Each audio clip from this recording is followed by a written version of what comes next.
Hi, it's Elena Funtaroli from Cascades of Light, Cascate di Luce. And in today's video we are talking about the Indigo chapter of Education of Light, in search of inspiration and intuition. So the Indigo is very much related to our third eye chakra, which is about vision and be open to receive new possibilities. And this is what we want for our students and kids as well, to be receptive, to be honoring their inner wisdom.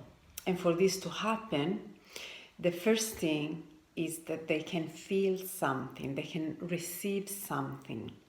There are kids that have no problem in taking the initiative, but there are kids that they struggle with taking initiative because it's not they don't feel something, but they don't want to recognize what they feel, or they are afraid, they want to hide it, they're not sure. They need external validation, and so we want to stimulate in any way the initiative, because when an initiative is taken, it means that their inner wisdom has been honored, recognized, appreciated, and can really become a vision to share with the world. The first thing is to leave our kids intervals, and so pauses, space where they can just be, because it's very similar to imagination. The biggest creation, the biggest invention always have arrived during leisure time.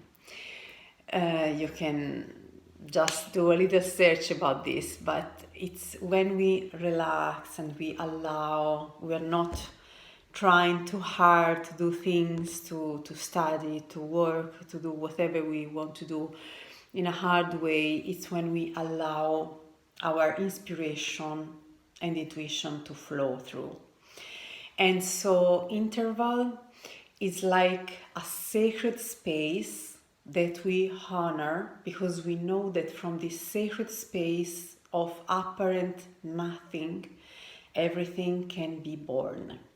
And so we want to leave this space where the being can just be, feel, receive.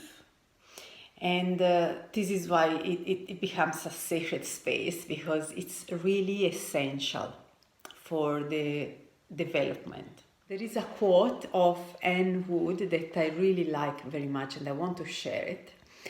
I want that kids can smile, because if they smile, they will feel relaxed.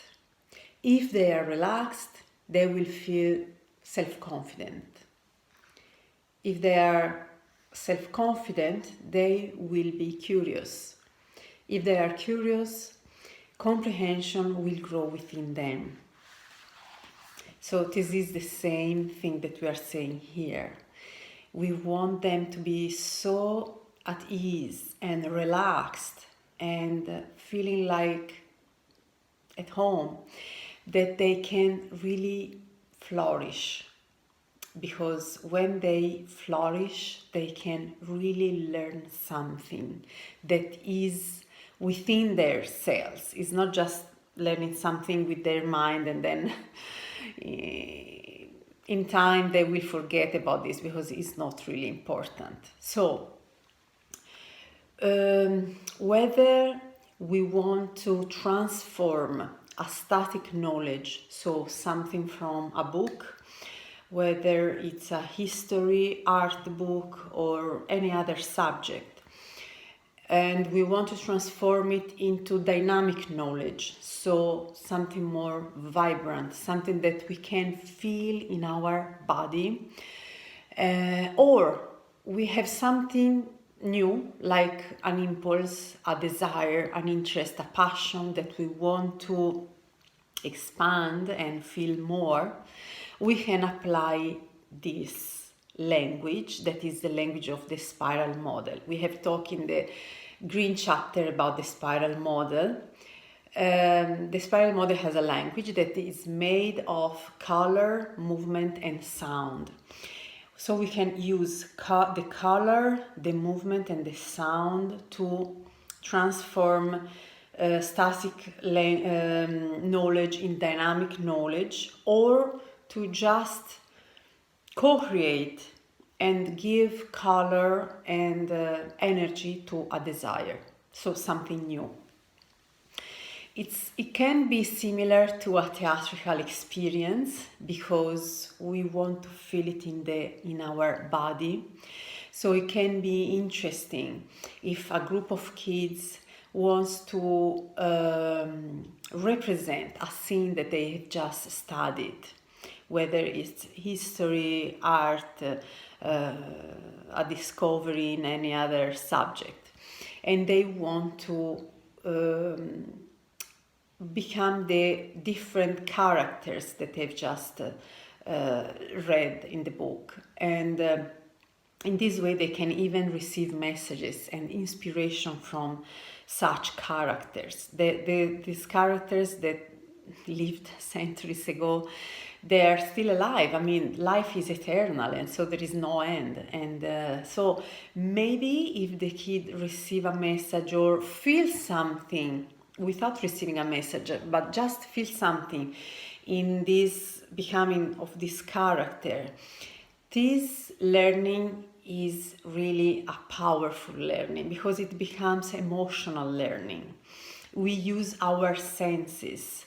We can even use sounds if we want to put a music, like a theme for the whole scene. We can choose together. Or if we want to express our own sounds and through our voice. And if we want to use special colors or to imagine them, because what we are in the process of is really calling up a special color or more colors.